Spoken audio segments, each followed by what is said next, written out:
Et en fait, la rencontre amoureuse et la rencontre business, c'est les mêmes logiques du cerveau qui parlent. Je crois au contraire à une complémentarité. Pour moi, on est dans la digitalisation du networking. C'est-à-dire qu'il faut du virtuel sur LinkedIn, par email, et il faut de la rencontre physique. Quelle puissance! Quel gain de temps! Il ne faut jamais être classique, quoi. C'est-à-dire qu'en gros, mes événements ne sont pas classiques, nos méthodes de vente ne sont pas classiques. Le classique, ça emmerde tout le monde. Il y a des personnes autour de nous qui ont des parcours atypiques. Salut, je suis Frédéric Azoulay et je suis heureux de vous retrouver sur ce nouvel épisode de La Combinaison. L'idée de ce podcast est de rencontrer des personnalités qui ont eu des destins exceptionnels dans leur domaine. Entrepreneurs, sportifs, écrivains, artistes, je vous fais partager leur expérience, leur parcours lors d'une conversation sans filet.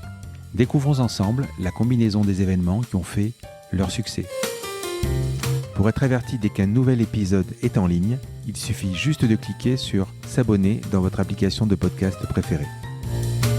A tout de suite avec mon invité. Bonjour Hervé. Bonjour. Je suis ravi de te recevoir. Alors en 2013, tu as créé les Big Boss. Alors je simplifie, c'est un club de rencontres business pour prestataires et décideurs autour du digital. Mais avant d'aller plus loin, Hervé, est-ce que je peux te demander de te présenter ? Alors tout à fait, donc Hervé Bloch, j'ai 44 ans, j'ai 3 enfants et finalement les Big Boss, j'ai toujours eu ça en moi depuis tout petit. C'est la quintessence de ce que je sais faire et donc j'essaie de le faire le mieux possible et ce depuis maintenant 7 ans. Au départ, c'était une aventure entrepreneuriale solo et puis depuis une petite année maintenant, j'ai intégré mes collaborateurs clés dans l'aventure en tant qu'associés à travers un management package et donc c'est une aventure collective pour aller chercher la suite de l'histoire, sachant qu'effectivement, on a mené une première opération avec un fonds d'investissement l'année dernière, et donc on est à la phase 2 de l'aventure des Big Boss. Avant de parler de tes études et de ton parcours professionnel, je vais parler de tes parents parce que j'ai relevé 2 choses. D'abord, il semblerait que ta mère t'ait dit « Mon fils, tu devrais bosser dans l'informatique ». Tout à fait. Et ensuite, tes parents se sont rencontrés au Club Med. On va le voir tout au long de l'épisode. Le Club Med est assez présent. C'est quelque chose que je partage, parce que je crois que tu aimes le Club Med. Tu rêvais, il me semble, d'être géo ou chef de village plutôt, c'est ça ? C'est ça. Déjà géo et puis ensuite chef de village. Alors oui, en fait. T'as bossé ou pas ? Non, t'as pas bossé au Club Med, jamais ? J'ai fait 2 semaines au pair à Alloschema parce que j'étais finalement Maroc. GM et puis comme j'avais un BAFA, le chef du village me dit si tu veux rester 2 semaines de plus comme tu as ton BAFA et qu'il y a des ados à gérer. Donc j'ai géré les ados, donc c'était très sympa. Alors après, je pense que géo, faut le vivre plus en fantasme qu'en réalité, parce que c'est quand même aussi très dur comme métier. C'est-à-dire qu'on a l'impression que leur vie est belle, mais finalement, eux, ils sont pas en vacances. Et c'est vrai que maintenant que je les côtoie dans les coulisses, puisque tous mes événements d'hiver depuis 3 ans maintenant sont au Club Med. Et d'ailleurs, c'est marrant parce que pendant les événements, le chef de village me remet un badge de chef de village. Et donc, du coup, il y a 2 chefs de village pendant les 3 jours. Il y a le chef de village business à travers ma communauté, et puis le chef de village, on va dire, opérationnel du Club Med qui, lui, fait en sorte que tout se passe bien. Donc oui, mes parents étaient dans les assurances. C'était là où il fallait être dans les années 80.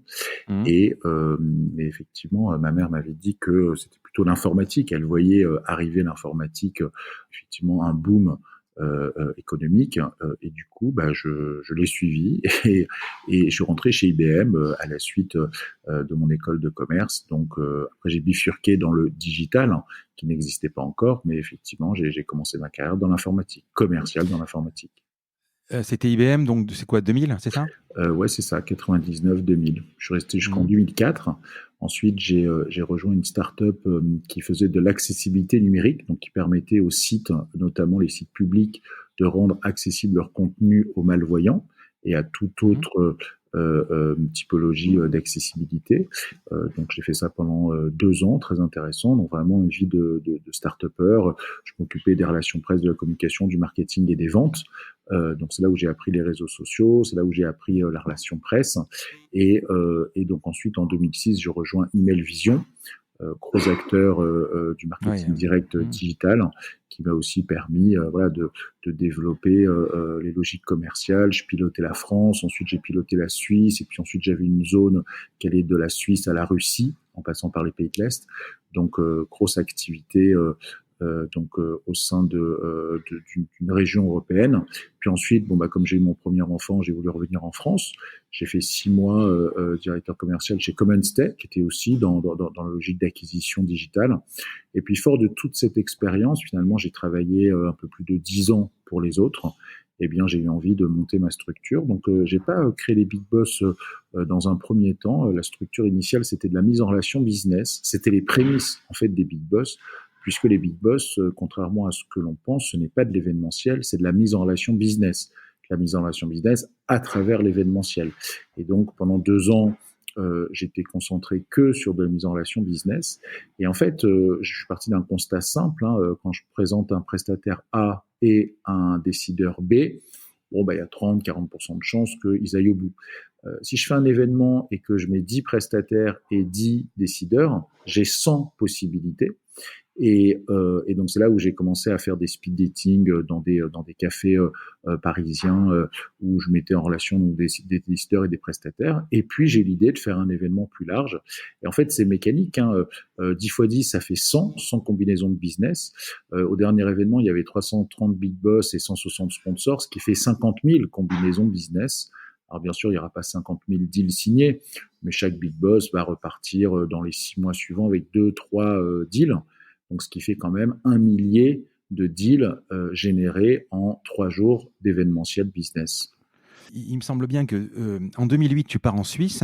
Ouais. Et tu as quand même une idée d'optimiser, si on peut appeler ça le ROI, parce qu'en fait, tu dis à tes contacts, je vous envoie une ballotine de chocolat si je signe un contrat. C'est ça. Tu es déjà dans l'optimisation de la relation client et maximiser le ROI. Je suis déjà dans un principe simple qui est de donner pour recevoir. En fait, on va dire que chaque individu va se positionner sur cet adage et va être plus ou moins haut sur cet adage. Le pire du pire, c'est l'équivalent d'un bébé, par exemple, c'est recevoir pour recevoir. D'accord ? C'est-à-dire qu'il pleure, on lui donne à manger, il pleure quand même, on lui fait un sourire, il pleure quand même. Donc ça, c'est les premières semaines, on va dire, d'un bébé. Et puis au fur et à mesure, le bébé commence à je dirais, reconnaître que on vient de lui donner à boire parce qu'il avait soif, on vient de lui donner à manger parce qu'il avait faim. Et donc, du coup, il va donner un sourire, il va reconnaître. Voilà. Donc là, on est dans le recevoir pour donner. Et j'estime que quand on grandit, et notamment dans l'univers professionnel, il faut être dans la logique du donner pour recevoir.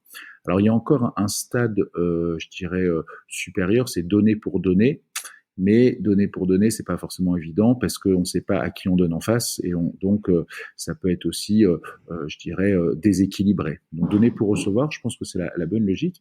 Et donc effectivement, c'est le principe du business. Exactement. Et donc, mais il y a peu de gens qui le savent ou qui le mettent en pratique. Et donc, quand je suis nommé en Suisse, je ne connais absolument pas la Suisse. Par contre, j'avais déjà un réseau de quelques milliers de connaissances sur LinkedIn, sur Viadeo à l'époque. Et donc, je décide d'envoyer un email donc à l'ensemble de mes communautés, peut-être 3 ou 4 000 personnes à l'époque. Je leur dis, voilà, si vous me présentez quelqu'un... C'est pas mal pour l'époque, hein. Ouais, c'est pas mal. Pas mal, ouais. J'étais un des tout premiers, moi, sur les réseaux sociaux professionnels. Et donc, en fait, je propose un ballotin de chocolat Camille Bloch. C'était marrant parce que mon nom de famille, c'est Hervé Bloch, donc on a l'impression que c'est ma cousine, ma mère, mon oncle. Alors, et il se trouve que c'est un garçon, Camille Bloch, en Suisse. Et c'est une marque très connue de chocolat suisse. Donc je lance cette initiative, en me disant, tiens, ça va me générer peut-être 1 ou 2 leads. Et en fait, ça m'a généré 25 leads. Parce que tout le monde a une cousine, une sœur, une copine, un copain, quelqu'un de la famille, un oncle à Genève, à Lausanne. Et donc, typiquement, voilà, ils ont tous voulu m'aider dans cette logique. Bon, bien sûr, ils ont pris leur ballotin de chocolat. Et puis, moi, je m'en rappelle très bien de ceux qui m'ont ouvert ces portes-là. Et donc, je sais que j'ai une dette envers eux et que quand ils auront besoin que je leur renvoie l'ascenseur, je renverrai l'ascenseur. Donc, j'ai toujours eu cette culture-là. Et effectivement, au Big Boss, on met complètement cette logique. C'est simple. Le modèle est évident. On est très manichéen d'ailleurs dans l'approche, c'est blanc ou noir. C'est-à-dire je suis décideur, donc je suis acheteur, donc j'ai des projets, j'ai des budgets, ben, je suis invité. D'accord.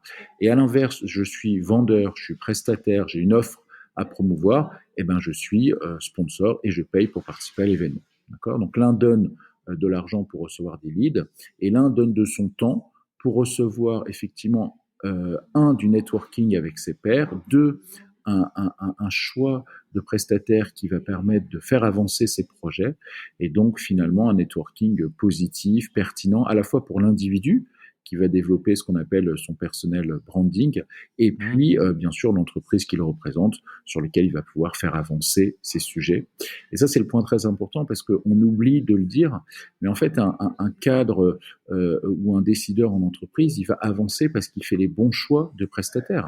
Si effectivement il a des prestataires qui ne vont pas au bout sur les projets, il peut se mettre en difficulté. Moi, j'ai déjà vu des patrons se faire virer parce qu'une implémentation d'un gros projet s'est mal passée. Et à l'inverse, je me rappelle d'un patron qui un jour m'avait félicité parce que son directeur marketing adjoint, il l'avait promu directeur marketing, et justement parce qu'il avait déployé les bons outils, les bonnes solutions, et ce qui avait fait grimper la pertinence, la performance de l'entreprise. Donc en fait, donner pour recevoir, c'est vraiment la logique clé d'un chef d'entreprise, et c'est celle que j'ai mis en œuvre finalement toute ma carrière commerciale et ma carrière d'entrepreneur. Et je voudrais juste qu'on revienne sur quelque chose. En 2013, tu crées un Who's Who digital avec 100 portraits. D'ailleurs, tu arrives à toucher PKM, enfin Pierre Kosciusko-Morizet. Comment tu les touches Alors, tu as ton réseau, effectivement, tu es précurseur parce que tu as 3-4 000 contacts sur Viadeo et sur LinkedIn. Comment tu arrives à faire ce Who's Who? Alors en fait, effectivement, on a lancé DGTV. Depuis, on a fait plus de 700 interviews. Et donc les premières, c'était les plus compliquées, forcément. Donc je prends les gens que je connais le mieux dans mon réseau. J'avais créé aussi un club qui s'appelait l'Internet Managers Club, où j'avais quelques figures emblématiques du digital. Donc les premières, c'était les plus compliquées. Je me rappelle d'une anecdote. J'étais dans un cocktail de la profession et je rencontre Jacques-Antoine Grandjean, le patron de Vente Privée. C'est quelqu'un de très charismatique, très très grand, voilà, avec ses Santiago, ses cheveux longs, etc. Toujours impressionnant. Et puis, je me laisse pas démonter, je vais l'aborder. Et donc, je lui explique que je voudrais l'interviewer, que pour moi, c'est la personnalité à avoir dans une interview qui réunit donc les acteurs du digital et de l'e-commerce. Alors déjà, il me remercie. Ensuite, il me dit qu'il connaît mes interviews parce que je les faisais diffuser au Journal du Net. Donc, il les suivait. Et il m'a bluffé parce qu'il m'a dit que la semaine dernière, il avait lu l'interview de Morgane. Donc effectivement, j'avais publié le directeur digital de Morgane à l'époque. Et donc voilà, c'était un des lecteurs finalement de ces vidéos. Et donc il m'a dit avec plaisir, il m'a donné le contact de sa directrice communication. Et 10 jours après, j'étais devant son bureau pour l'interview. Et donc forcément, quand on a eu Jacques-Antoine Grandjean, c'est quand même pas très compliqué de demander à d'autres de venir, qui sont souvent en dessous en termes de notoriété, en termes d'aura, et du coup, pourquoi eux refuseraient alors que Jacques-Antoine Grandjean a accepté. 2013, tu lances donc les Big Boss. Alors, je voudrais que tu m'expliques le principe et comment tout a commencé. Alors, tout a commencé en mai 2013, et donc j'ai Fernand Bonnevie qui est mort. Alors, qui était Fernand Bonnevie ? Fernand Bonnevie ? Tu sais pas ? Si, je sais, mais je fais semblant de ne pas le savoir, parce que comme j'ai travaillé sur ton... Alors, Fernand Bonnevie... Le planté de bâton, monsieur Duss. Exactement, c'est le moniteur ESF de Jean-Claude Duss dans les Grands F du ski, et donc il est mort en mai 2013. Et en fait, on apprend dans cette petite brève qu'il était vraiment moniteur, c'est-à-dire qu'ils n'avaient pas pris un acteur pour faire le moniteur, ils avaient pris un moniteur pour faire l'acteur. Et donc, à l'époque, j'imaginais effectivement une initiative où j'allais réunir tous les premiers décideurs que j'avais interviewés. Et donc, je m'étais dit, pourquoi pas le ski, mais j'avais pas le wording. Alors, j'avais déjà le mot les big boss. Je trouvais que c'était sympathique comme terme. Ça valorisait les décideurs. Puis, il y a un côté un peu sympa. Je me rappelle même d'une pub, je crois, pour Cadre Emploi, où il y avait une tasse de café avec écrit boss et une tasse de café avec écrit big boss. Et donc, on voyait bien que Cadre Emploi voulait cibler effectivement l'évolution professionnelle des individus à travers une évolution de carrière. Donc je trouvais que le terme Big Boss était sympathique, mais j'avais encore ni le concept, ni le lieu, ni l'approche. Et tout d'un coup, je vois ce bronzé fond du ski. Et puis, comme effectivement j'adore le Club Med, et j'appelle ça les Big Boss fond du ski. Et je me rappelle, donc en juin 2013, je fais une soirée Place Vendôme et je réunis tous ceux que j'avais interviewés de cette première, finalement, de cette première série, de cette première promotion des GTV. Je propose à Jacques-Antoine Grandjean de prendre la parole en tant que personnalité phare. Il accepte gentiment. Donc Et une deuxième fois, tu le recôtoies voilà, une c'est ça. deuxième fois. La première fois, c'était pour l'interview, Mmh. comme on s'était bien entendu. La deuxième fois, c'était pour être un peu l'invité d'honneur de cette soirée. Et Mmh. donc, il me dit, écoute Hervé, merci pour cette tribune. Tu sais, moi, les e-commerçants, c'est tous mes clients parce qu'ils finissent par déstocker chez moi. Donc en gros, ça m'intéresse aussi de vanter la pertinence de ma solution de déstockage. Et puis, il me dit, au fait, toi, je vais te redonner la parole à un moment donné. Est-ce que tu as une actu? Comme ça, on peut rebondir de manière un peu sympathique. Donc, je fais, oui, écoute, je voudrais envoyer une centaine de décideurs au ski. Ça va s'appeler des Big Boss font du ski. J'ai encore rien d'autre, donc c'est encore un peu prématuré, mais voilà un peu mon actu. Et donc, bien sûr, je lui demande de ne pas le dire, mais à la fin de son intervention, il dit, donc Hervé, si j'ai compris, tu veux nous inviter au ski, comment ça va marcher, dis-nous tout. Et donc, j'annonce comme ça, devant 120, 130 personnes, que je vais tous les inviter au ski, que ça va s'appeler des Big Boss font du ski, et que dans quelques 6 mois après, semaines, hein. voilà, 6 mois après, et dans quelques semaines, Ça y est, ils le compteur est auront mis, quoi. le lieu, les modalités, l'approche. Et dans la salle, il y a Yariv Abessera, le patron de Travel Ski, que j'avais interviewé aussi, donc il faisait partie des invités en fait de cette soirée, et il vient me voir et me dit, écoute Hervé, on va faire ensemble les Big Boss font du ski. Parce qu'en fait, moi j'ai un problème, c'est que je manque de notoriété dans le digital et dans l'e-commerce, ce que tu peux m'apporter, et toi tu manques de connaissances des environnements alpins avec les remontées mécaniques, les hoteliers, le train SNCF, enfin, bref, tout ce qui va te permettre de monter ton événement. Donc comme moi, je suis un spécialiste du ski, et en plus j'ai commencé par l'organisation de voyages pour groupe, je peux tout à fait opérer ton événement et en contrepartie, tu me donneras la meilleure valeur ajoutée, visibilité. Donc effectivement, il a participé à ma conférence de presse, je l'ai mis en président du jury, et donc pour lui, ça a été un formidable tremplin de visibilité, et pour moi, un gage de sécurisation de l'événement. D'accord. 6 mois après, donc tu as ce compte à rebours qui commence pour dire bon, dans 6 mois, je vais inviter 100 boss, 100 big boss. Comment tu les sélectionnes et comment tu vas imaginer une seconde de te transformer?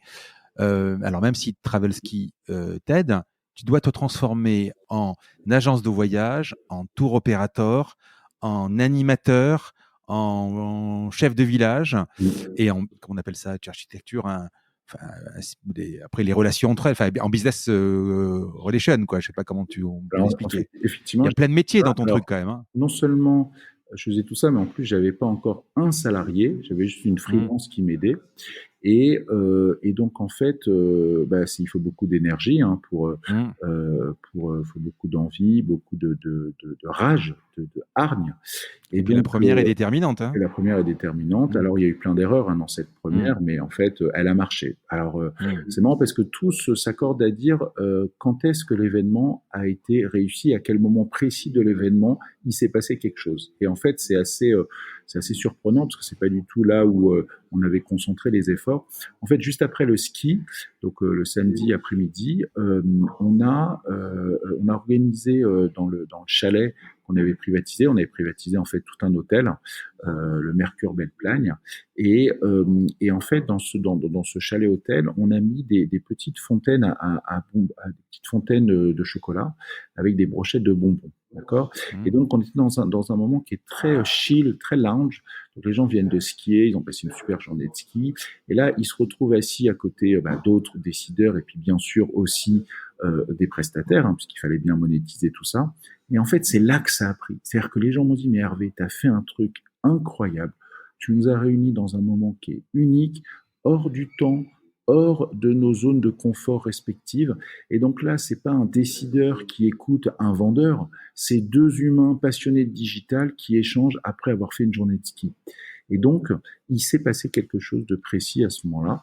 Et donc, beaucoup de ces primo-participants me disent que l'événement s'est fait à ce moment-là très précis. Et donc, ce qui était marrant aussi, c'est que j'avais pas encore les speed dating. Je les ai fait à la Summer Edition parce que à la Summer Edition, bah, je pouvais pas leur faire faire de ski forcément puisque on partait aux Canaries. Et donc, c'est effectivement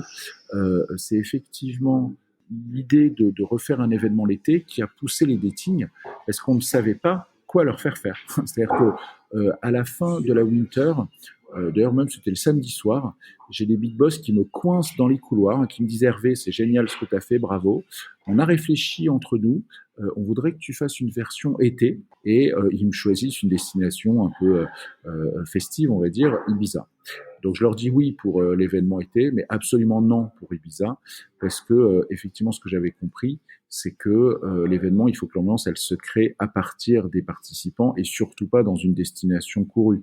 Si j'envoie 200 personnes à Ibiza, ils vont tous partir à gauche à droite dans les hôtels qu'ils connaissent, les boîtes de nuit qu'ils connaissent, et du coup, ça va pas fonctionner de la même façon. Donc j'ai pris au contraire une île que les Français ne connaissent pas beaucoup, Fuerteventura, dans les îles Canaries, et que et derrière, bah, on a su mettre une ambiance. Donc j'ai affrété un avion. Voilà, donc un avion, c'est 179 places. Hein, donc en fait, bah, faut avoir un compte juste. Hein, on peut pas se permettre d'être 200 parce qu'on va pas mettre un deuxième avion. Et puis on peut pas se permettre d'être 120 non plus, sinon il y a 60 places vides. Donc en fait, on décide de faire en fait un événement estival. Et c'est là que je lance l'idée de faire des speed dating qui ont permis derrière d'accélérer le processus. C'est-à-dire que vraiment, le mix entre un moment émotionnel, relationnel atypique et des speed dating sur un moment très structuré, et ben c'est ce mix-là qui crée en fait l'événementiel et qui crée la signature, la patte Big Boss. Comment tu recrutes ces 100 premiers? C'est facile. En fait, le principe même, c'est que les big boss ne payent pas. Alors effectivement, les invités ne payent pas, mais ils sont beaucoup sollicités. Hein. Je n'étais pas le seul à faire déjà des Donc, par contre, événements. c'est plus ou moins facile. Non, non, c'est très difficile. Non, non, c'est très C'est difficile de dire à quelqu'un, je t'offre un voyage aux Canaries ou je sais pas Oui, où. oui, parce qu'en Ah fait, je oui. n'offre pas un voyage aux Canaries. Je lui propose de rencontrer 20 prestataires qui correspondent à ces sujets et ils vont échanger aux Canaries. D'accord? Donc, c'est pas une invitation. Par exemple, certains me disaient, est-ce que je peux venir avec ma femme et mes enfants? C'est-à-dire qu'en gros, Eh oui. c'est pas du tout un cadeau qu'on leur fait. En fait, on les sort de leur périmètre habituel. D'ailleurs, c'est un événement du vendredi au dimanche, donc ils vont prendre sur finalement leur temps privé, leur temps familial. En fait, c'est un événement business, donc certes, ils sont invités, mais Mhm. finalement, les décideurs haut niveau sont toujours invités partout. Ils sont invités à Cannes, à Monaco, ils sont invités même à San Francisco par Salesforce. Donc, en fait, très clairement, il faut donner des arguments pertinents. Et puis, ce sont des gens que j'ai interviewés, ce sont des gens que j'ai eu en face à face. C'est une communauté que j'ai créée, que j'ai constituée. Donc, les gens comprennent, qu'ils se retrouvent avec eh bien leur père, leurs confrères. Et donc, bah, s'ils ont un chef de village entre les deux qui crée un bon relationnel, eh bien tout ça peut marcher. Donc, en fait, on a l'impression qu'il n'y a pas de barrière à l'entrée dans ce type d'événement. En fait, la barrière à l'entrée elle est très très importante parce qu'il faut avoir un networking, il faut avoir une sincérité dans son réseau, il faut avoir une volonté de créer des liens et ça s'imagine pas, ça ne se fabrique pas. Soit on est sincère dans la relation business avec les gens, soit on ne l'est pas. Et donc, bah, effectivement, cette winter, les gens étaient curieux. Donc en 2013, ils ont eu envie d'une summer, donc on a lancé une summer. On avait donc des nouvelles personnes qui sont venues, et puis après, bah, tout ça s'est accéléré. Depuis, on a fait plus de 110 événements. On a créé des formats très différents entre eux, des dîners, des journées, des verticales sur 2 jours, un gala, les opus, donc les opus sur 3 jours. Des opus, on en a fait 14. Donc on est vraiment sur C'est une quoi un logique. opus? Alors un opus, c'est effectivement les formats initiaux du vendredi matin au dimanche soir. On appelle ça un opus comme finalement une pièce de théâtre. C'est-à-dire que, en fait, il va se passer plein de choses. Les gens vont se retrouver de manière hallucinante. Le tutoiement se fait immédiatement dès la gare ou dès l'aéroport. Et donc, même dans les portiques de sécurité, les gens sont déjà en train de networker, sont déjà en train de formuler des arguments et de créer un lien. Donc, c'est quelque chose de très, très, très particulier. C'est-à-dire, le même événement en semaine, ça marche pas parce qu'en semaine, on est dérangé par le quotidien, le bureau, on traite ses mails, etc. Alors que là, finalement, à partir du vendredi 17h, ça se calme le bureau. Donc, on a vraiment le temps de networker avec les gens qu'on a en face. Juste pour cette première édition au ski, tu t'es dit, je fais venir ces 100 personnes au ski, mais tu n'avais pas vraiment encore de structure. Il y avait cette fontaine de chocolat et tu t'es dit, entre eux, ils vont se débrouiller, mais ce n'était pas encore vraiment structuré. Pas comme les speed dating, pas comme tout ça. Alors, C'est j'avais ça? quand même un format qui existe toujours, qui est une Mmh. plénière, où je demandais aux prestataires de se mettre en scène sur une vidéo, Mmh. et les vidéos allaient être projetées avec un système de vote par les big boss.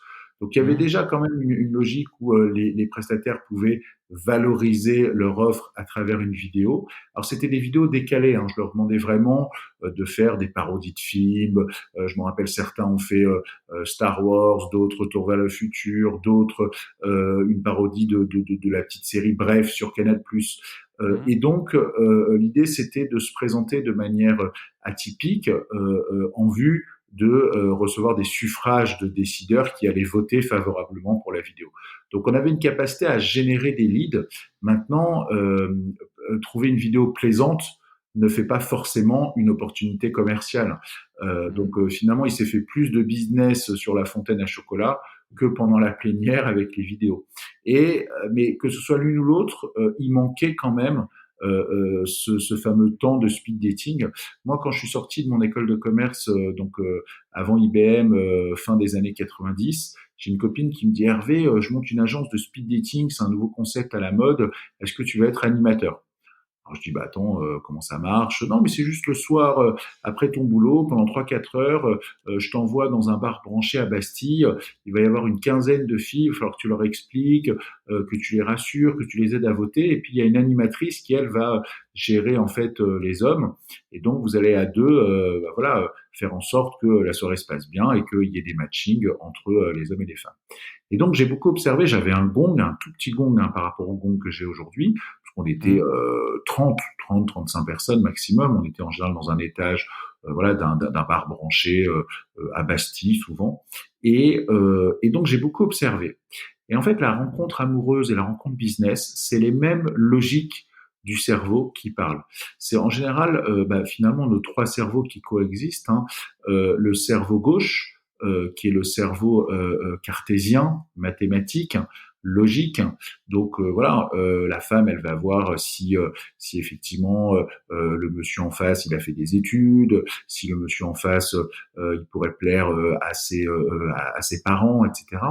Et puis ensuite, il y a le cerveau droit, donc plus dans l'émotion, dans le sentiment. Tiens, est-ce qu'il me plaît?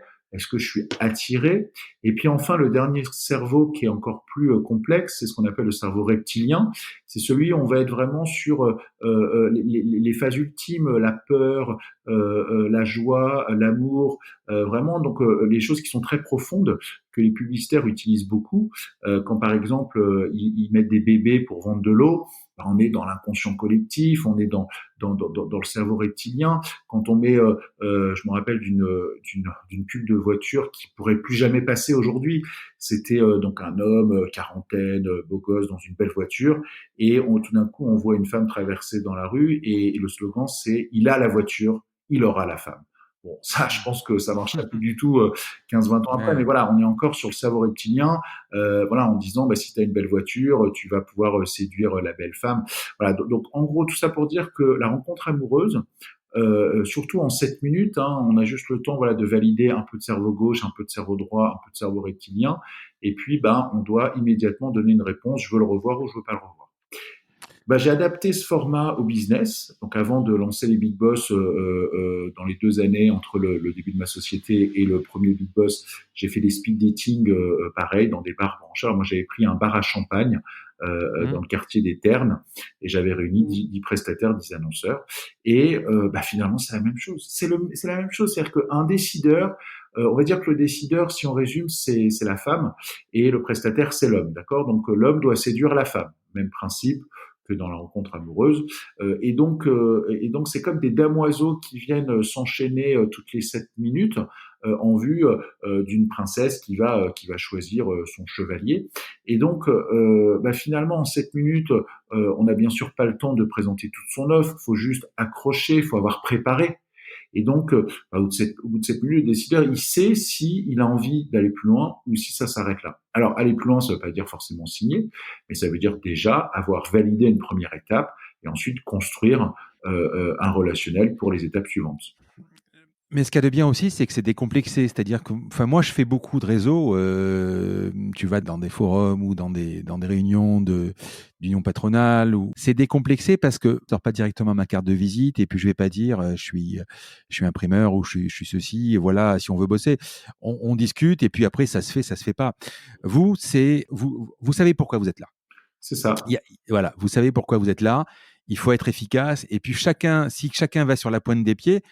Au même titre alors speed dating, c'est sûr que ça prend 7 minutes, mais je pense aussi, alors moi qui ai fait du speed dating professionnel, hein, aussi, pas personnel, enfin pas amoureux, tu arrives à savoir, je sais pas si tu vas le partager ou pas, en fait, il faut pas 7 minutes, il faut 30 secondes. Ah oui, il faut 4 secondes même.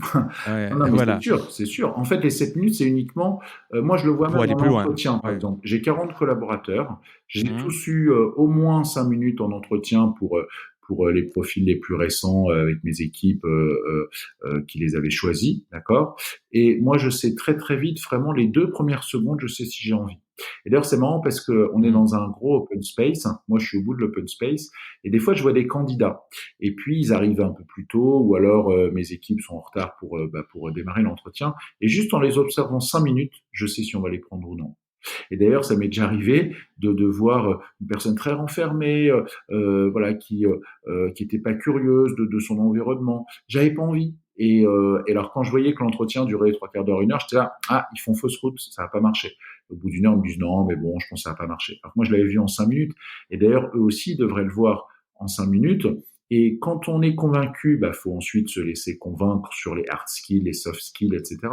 Mais à un moment donné, voilà, une entreprise, c'est un ADN. Et si l'ADN ne fonctionne pas, donc pareil dans le business, c'est-à-dire que en fait, les gens dans le business, ils sont allés se diriger vers une autre porte que la porte relationnelle, alors que au bout du bout, c'est le relationnel qui va faire la différence. Si on prend ton cas d'un imprimeur, si à l'instant T, dans une consultation où tu t'es battu avec 10 concurrents, puis une finale avec un concurrent, puis tu es retenu, finalement, au dernier moment, ce qu'ils ont retenu, c'est pas tant la qualité de ton papier, le grammage, ta livraison, c'est plutôt l'énergie que tu as donnée à vouloir gagner ce client.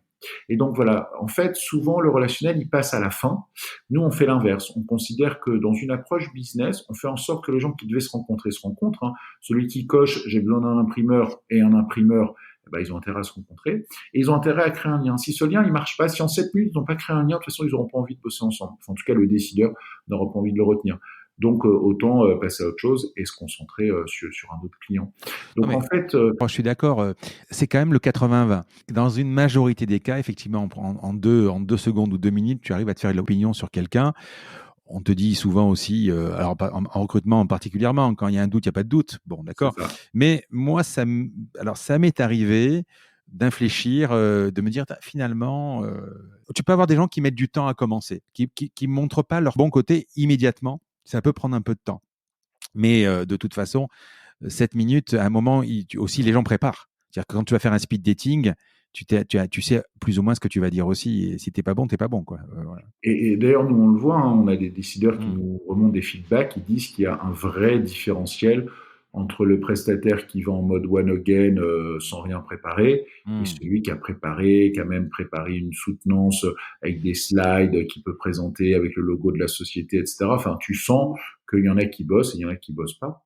Et donc à un moment donné, d'ailleurs c'est un frein. Nous on fait des réunions de coaching pour des sponsors qui s'initient à nos événements pour leur en donner les codes et puis voilà les coacher sur la préparation, sur le savoir-être, sur les codes à respecter afin d'être les meilleurs et les plus efficaces sur l'événement. Quels sont les acteurs qui interviennent? Donc, tu as les big boss, tu as donc les sponsors. Explique-moi un peu qui C'est tout. interviennent. Non, nous, voilà, on a des décideurs d'un côté qu'on a Mmh. invités. Moi, j'ai une équipe aujourd'hui d'une dizaine de personnes qui gèrent les invitations des big boss. Et Mmh. puis, j'ai des sponsors qui, eux, ont été démarchés par une autre équipe d'une dizaine de personnes aujourd'hui. Donc, ces gens-là se rencontrent. Alors, qui on peut avoir à côté de tout ça? On peut avoir des médias. On a Mmh. régulièrement Journal du Net, Forbes, Stratégie, Fashion Network, etc., qui relaient nos événements. On peut avoir des invités d'honneur d'autres univers. Par exemple, on a eu Harry Roselmack, on a eu Jean-Marc Sylvestre, on a eu Brahim Asloum, on a eu Teddy Riner. Voilà, donc en gros, on peut avoir comme ça des personnalités de marque atypiques pour une plénière ou pour passer un bon moment avec eux pendant les 2-3 jours d'un événement. On a eu aussi Serge Trigano sur un événement qui a pris la parole. Et donc voilà, mais vraiment si on prend 100% des participants, voilà, on a quasiment 50% des participants sont donc des prestataires. Un peu moins, toujours, on veut toujours qu'il y ait un peu plus de big boss. Et puis 52-55% de big boss. Voilà, et puis à la marge, on peut avoir quelques médias et quelques personnalités. Mais c'est vraiment manichéen. C'est-à-dire que les événements où on mélange tout le monde et n'importe quoi, ça marche pas. Enfin, en tout cas, ça marche pas pour le business. Ça peut marcher pour un networking hasardeux, mais ça marche pas pour le business. Et ton business model? Bon, mon business model il est très simple. Hein, c'est Mmh. les sponsors créent des recettes et il faut que les recettes soient supérieures aux dépenses. Et les dépenses sont significatives hein, parce que Ouais, mais tu affréter gagnes comment les ta vie, avions. sur un pourcentage? Non, non, en fait, c'est chiffre d'affaires généré par le sponsoring moins dépenses opérationnelles liées à l'événement. Alors maintenant, moins dépenses de structure parce que j'ai 40 collaborateurs. Donc en gros, alors au début, on avait esquissé une approche à la performance sur les deals signés. Au tout début, on l'a arrêté parce que c'était compliqué et très hasardeux. En fait, moi, mon métier, c'est de générer un lead qualifié pour un décideur. Et donc, si le prestataire, enfin pour un prestataire, si le prestataire derrière, il ne sait pas le convertir, c'est pas de ma responsabilité. Et pourtant, ce serait Le ma prestataire, c'est le rémunération. sponsor, hein? C'est le sponsor, ouais, tout à Mmh. fait. Donc globalement, on a arrêté cette logique à la perf. Elle a été très utile sur les 2 premiers formats pour motiver les premiers sponsors à venir. Et quand ils ont eux-mêmes signé des très gros deals, eh ben, ils étaient très contents, eux-mêmes d'ailleurs, de payer un fixe plutôt que de rémunérer un variable important. En fait, sur quelques prestataires, c'était dommage de perdre la logique variable, mais pour beaucoup d'autres, c'était plus efficace même en termes de besoins en fonds de roulement, puisque il faut payer en général les événements, enfin les grosses lignes budgétaires d'un événement, les avions, les trains, le tour opérateur à peu près 6 mois avant un événement, et les deals, ils mettent 6-9 mois à se signer. Donc j'avais 15 mois de BFR. Alors que si, lorsque je facture une prestation, elle est payée dans les semaines qui suivent et 3 mois avant l'événement, eh bien, j'ai un BFR négatif puisque j'encaisse avant de dépenser la totalité de mes engagements. Au niveau des sponsors et des big boss, il y a une taille minimum? Alors, le Big Boss, on a 6 critères pour lui. Mmh. Le premier critère, c'est le budget. Il faut qu'ils aient un minimum d'1 million d'euros de budget. Alors, pas forcément la personne directement, pas forcément à allouer à l'événement, mais il faut qu'il soit dans un service qui est capable de dépenser au moins 1 million d'euros. Ensuite, il faut Mmh. qu'il y ait un niveau d'autorité minimum. Ça s'appelle les big boss, donc on peut pas avoir des stagiaires, on peut pas avoir des alternants, on peut pas avoir des jeunes diplômés. Donc il faut au moins qu'ils aient un métier de manager people et manager budget. D'accord. Et puis idéalement, les chief digital, les head of, tous ceux qui sont les plus haut placés dans une hiérarchie. Effectivement, historiquement, dans les métiers du digital, mais on a beaucoup déployé dans les autres fonctions depuis maintenant 2 ans. Ensuite, il faut des projets, c'est-à-dire qu'on veut qu'ils aient des projets, des marques d'intérêt, pour un certain nombre de sponsors. Ils sont pas là pour faire du networking ludique et personnel. Si à l'arrivée ça leur fait aussi du networking, tant mieux. Mais leur première vocation, c'est qu'ils aient des projets. D'ailleurs, j'ai beaucoup de big boss très fidèles au format qui me disent régulièrement, écoute Hervé, je ne viendrai pas cette fois-ci parce que j'ai pas de budget, j'ai pas de projet, donc je veux pas prendre la place de quelqu'un qui lui pourrait générer un ROI auprès des sponsors. Ensuite, le quatrième critère, c'est la taille d'entreprise. Voilà, donc BANT, Budget, Authority, Need, Time. C'est une vieille méthode commerciale, hein, le BANT, que tous les commerciaux connaissent. Moi, je l'ai appris chez IBM il y a 20 ans. En fait, c'est 4 critères qui viennent discriminer la pertinence finalement d'une affaire en général. Donc là, je l'ai déployé dans une logique d'un big boss. Mais finalement, il faut considérer que le big boss, c'est entre guillemets le produit, d'accord, et le produit que va acheter le sponsor, d'accord. Donc ça, c'est les 4 premiers critères pour un big boss nouveau. Ensuite, on a 2 critères pour des big boss qui sont déjà venus. Le premier critère, c'est est-ce qu'ils ont joué le jeu avec des prestataires sur lesquels ils avaient marqué un intérêt fort, d'accord.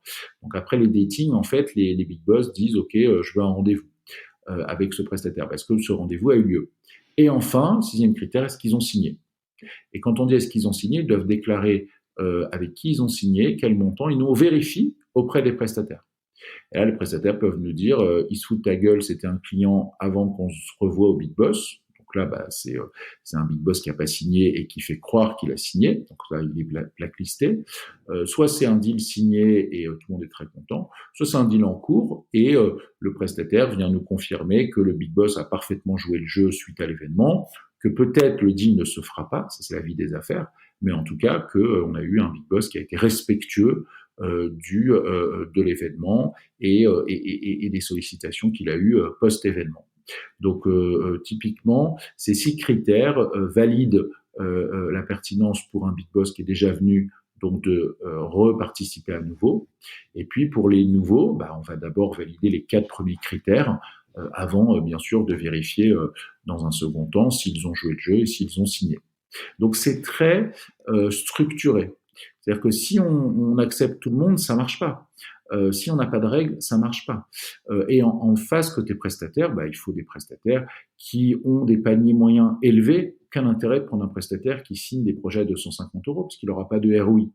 Donc, ce sont des événements qui coûtent de 5 500 à 50 000 €. Certains prestataires dépensent plus de 200 000 € par an.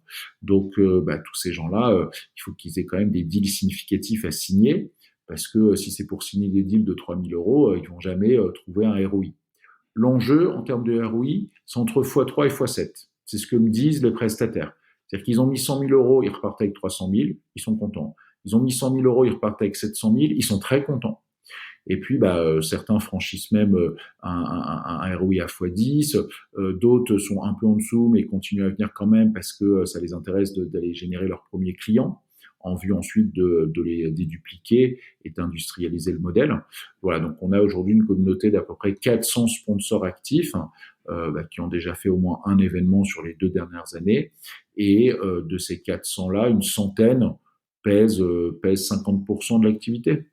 Et donc sont les sponsors un peu emblématiques, historiques et qui ont un contrat à l'année parce qu'ils ont démontré depuis des années que le format Big Boss était très rentable pour eux. Il faut quand même rappeler que le ROI moyen en e-commerce, par exemple, c'est à peu près, quand tu es très bon, c'est 2, mais c'est surtout 1%.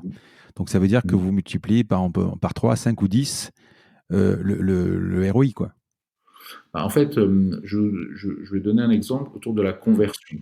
Pendant des années, les big boss étaient obsédés par l'acquisition. Il fallait acquérir du trafic. Et puis, très vite, ils ont compris que l'enjeu de la conversion, c'était important parce que d'avoir 100 visiteurs sur un site pour avoir une vente, c'était pas terrible. Alors que travailler pour que on passe de 1 à 2 ventes, c'était doubler son chiffre d'affaires. Donc en fait, quand un prestataire explique qu'il est capable de doubler le taux de conversion en ligne et que le chiffre d'affaires en ligne, c'est 1 million, ça veut dire qu'il est capable d'apporter 1 million, ça vaut le coup d'aller dépenser 50 000 € pour gagner 1 million. D'accord ? Donc, on est dans une logique de ROI des 2 côtés. Le prestataire est prêt à déployer une énergie pour signer un contrat. Le big boss est prêt à dépenser un budget parce qu'il va avoir au bout un retour sur investissement lui aussi. il va avoir un meilleur trafic, il va avoir une meilleure réputation en ligne, il va avoir une logique de référencement naturel. Enfin, tous les préceptes du digital vont être présentés, proposés par des prestataires. Alors, chaque angle est différent.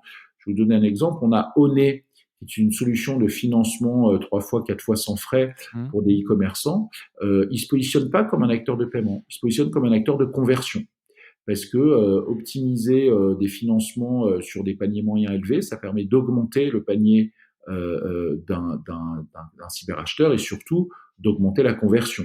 Parce que une cyberacheteuse qui est payée au SMIC et qui voit une paire de chaussures à 200 euros, se dit non mais c'est n'importe quoi, je vais pas claquer 15% de mon salaire sur une paire de chaussures.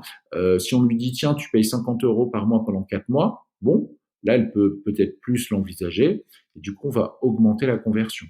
Et donc mécaniquement, voilà, donc nos événements sont faits pour optimiser les performances des approches digitales des décideurs et puis le chiffre d'affaires des prestataires en face. C'est marrant parce que tu sais, ce terme à la mode de disrupter, t'as même pas, enfin, tu as vraiment, comment t'expliquer? Là, je suis passé ce matin en arrivant. Il y a un salon de l'immobilier qui est organisé en ce moment chez nous, et le problème, c'est que avec le confinement ou le déconfinement, on peut pas faire le salon. Qu'est-ce qu'il a fait? Il a décidé de virtualiser, c'est-à-dire de faire des visites, etc., de stands sur Internet et de faire son salon sur Internet. Toi, t'as pas fait ça. Tu as dépoussiéré. Comment t'expliquer? Tu as fait une sorte de réseau social physique. Tu as remis le physique au milieu, là où la mode quand même est dématérialisée, dans un milieu hyper dématérialisé avec le digital. En fait, Capital a fait un article l'année dernière où il disait que les big boss étaient le LinkedIn du réel.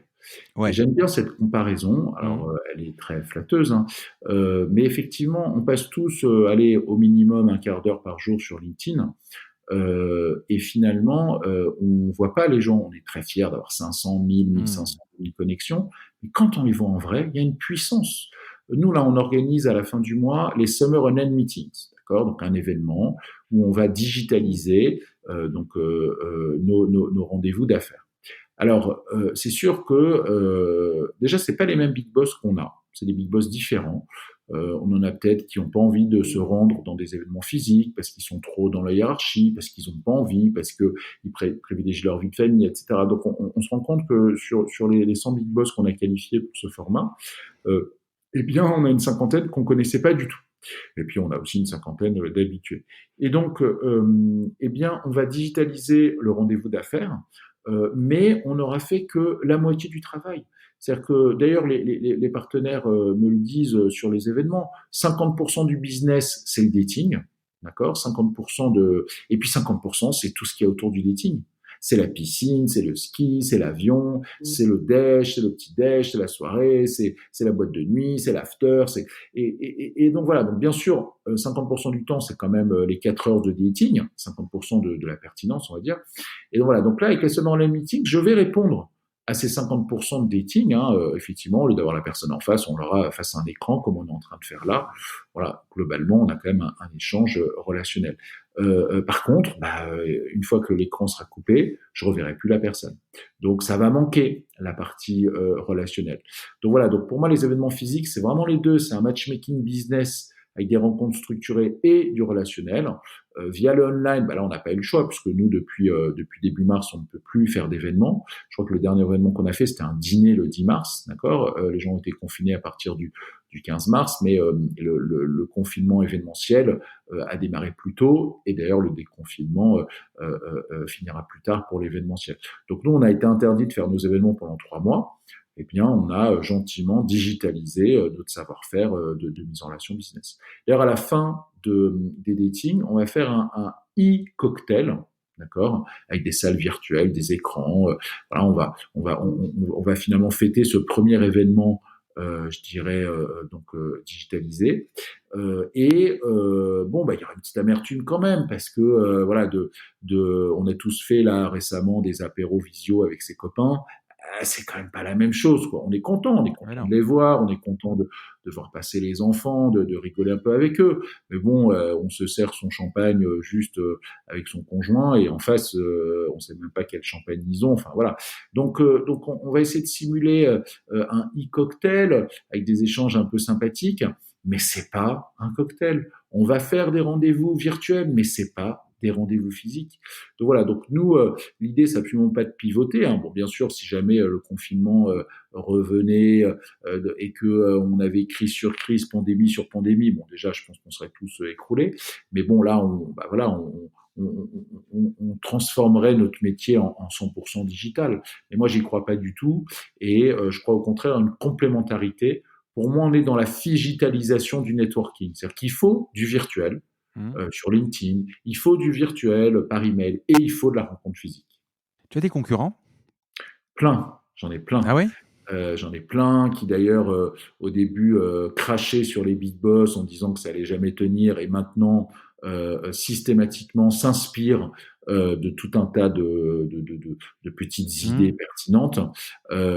Et puis en plus comme j'ai ouvert des nouveaux territoires, le juridique, les ressources humaines, la finance, l'IT, la data, j'ai des nouveaux concurrents dans ces nouveaux territoires. Mais Donc on fait concurrents, partie la des même acteurs chose emblématiques. ou genre, parce que le BNI, ils font des choses comme ça, par exemple.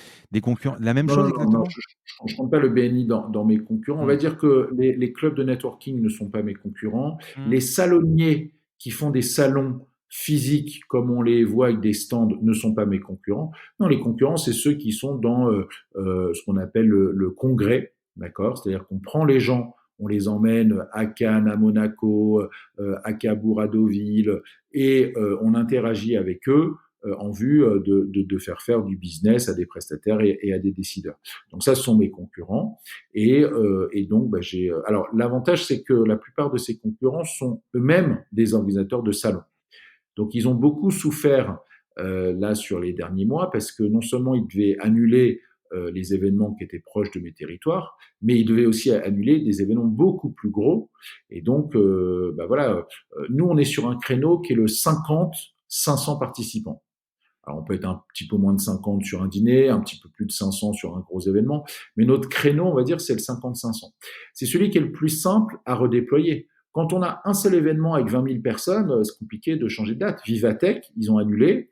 Ils ont attendu longtemps avant d'annuler. Hein. Ils ont espéré que ça pouvait se faire encore pendant longtemps. D'ailleurs, moi-même, je me disais, bon, tant que Vivatech maintient, je vais maintenir mon événement de juin, parce que j'avais un gros événement en juin.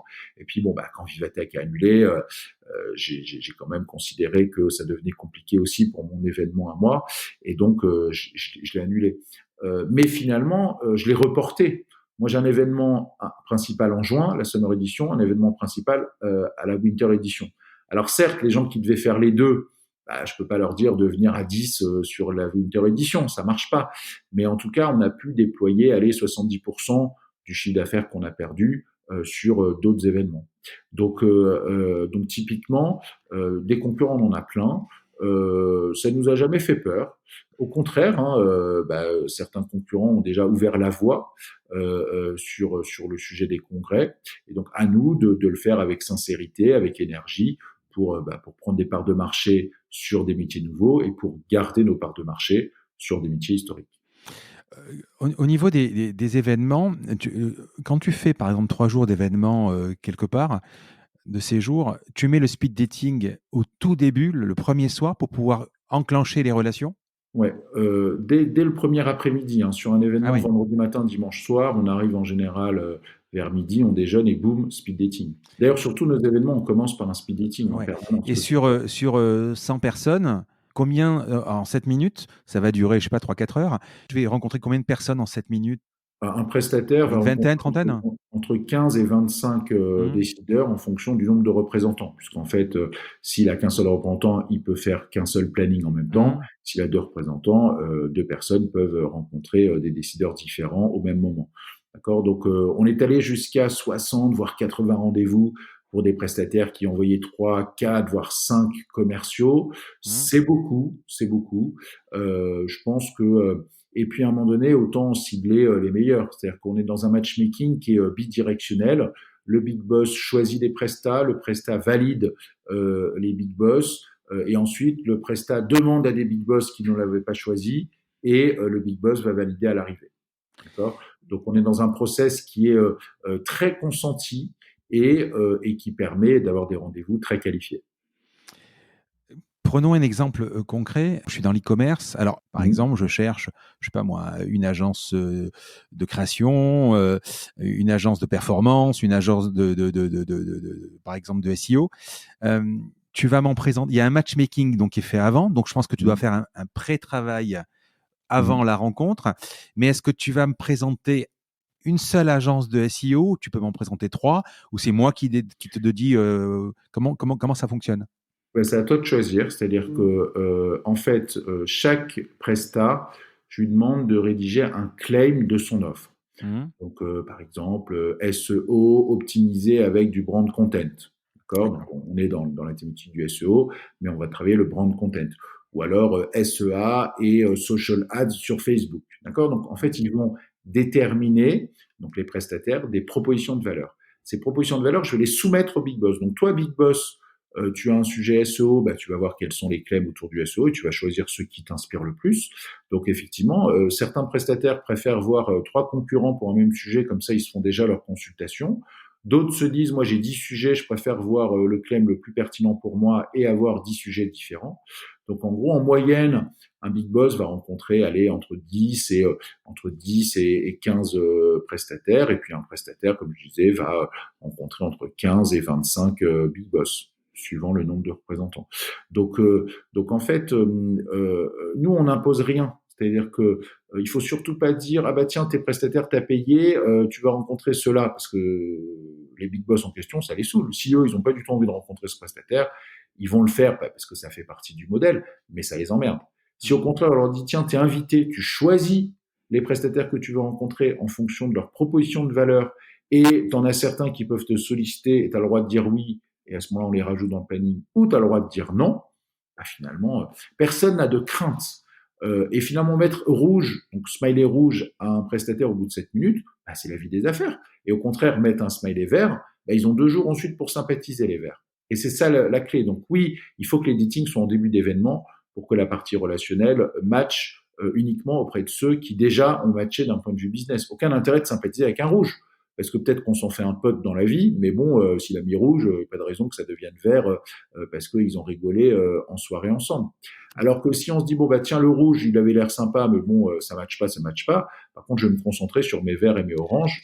J'ai pas compris cette histoire de rouge. C'est-à-dire qu'à la fin du speed dating, Ouais. ils mettent vert, ça veut dire qu'ils peuvent bosser ensemble. C'est ça, Euh, vert, c'est je veux un rendez-vous. D'accord. Donc, d'accord. le big boss confirme un intérêt pour un Là, rendez-vous à caler. immédiatement, ça remonte chez toi? Oui, oui, c'est dans le Parce que j'ai dating. vu qu'il y avait une appli iPhone, par C'est exemple, ça. ou voilà. Il y a une tablette, une appli iPhone, l'algorithme, Hmm. tout est centralisé. Donc, vert, je veux un rendez-vous. Orange, faut encore qu'on se parle. Et rouge, stop.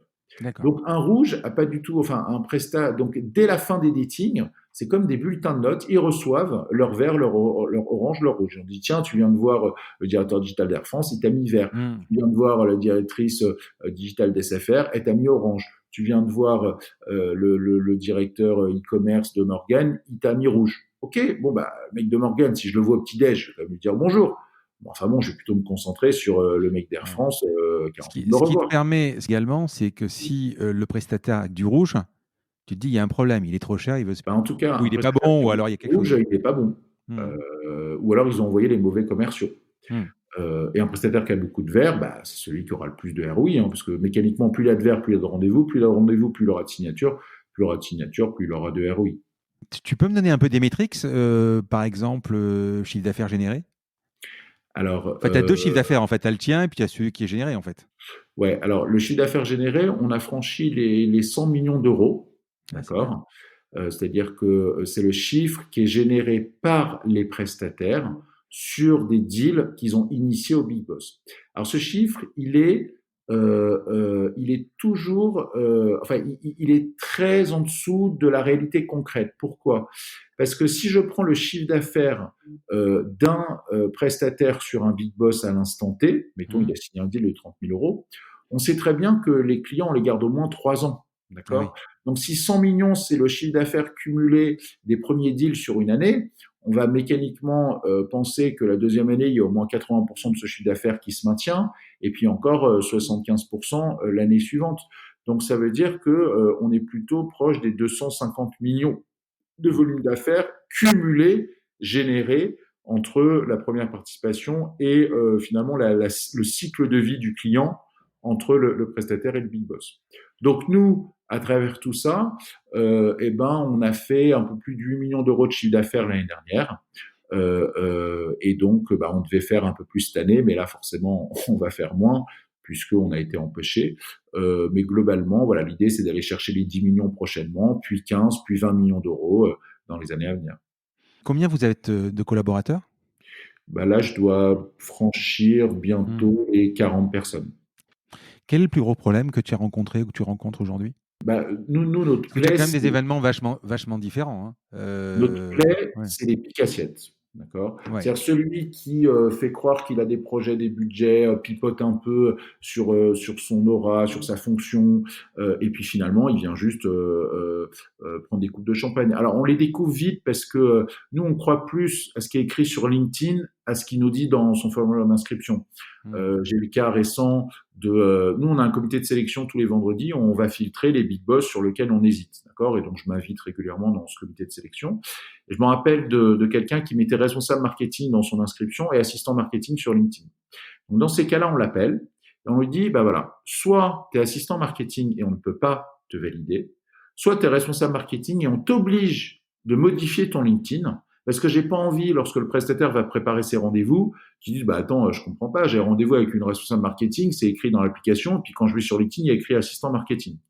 Donc, soit le décideur considère qu'il n'a pas mis à jour son LinkedIn et on lui impose la mise à jour, et à ce moment-là, pas de problème, on peut le valider. Soit il s'est enflammé sur son niveau, du coup, il refuse catégoriquement, et on le comprend, de modifier son LinkedIn parce que ça viendrait, ce serait hors à propos par rapport à ses réalités, et du coup, on ne valide pas ce big boss. D'accord. Donc, nous, notre enjeu, c'est la chasse des mauvais big boss. C'est-à-dire qu'on doit chasser les bons et on doit chasser les mauvais.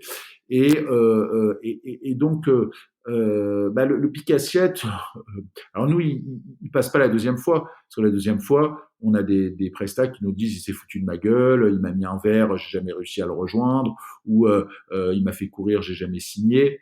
Donc en gros, en général, il passe pas le deuxième tour, ce pic assiette. Mais on veut quand même en avoir le moins possible sur ce premier tour. Tu as principalement deux grands séjours, c'est ça? Et après des Ouais. dîners, des soirées. Tu es indispensable? Tu es toujours là? De C'est moins toi en qui moins. anime? C'est toi qui anime? De moins en moins. J'ai recruté donc mon DGA communauté contenu Mmh. il y a maintenant 4 mois. C'est lui maintenant qui prend la parole. C'est mes équipes qui tapent dans le gong pendant les datings. C'est plus moi qui vais présenter.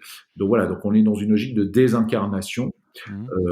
qui mettra encore quelques années et qui permettra à la structure de vivre complètement indépendamment de son dirigeant.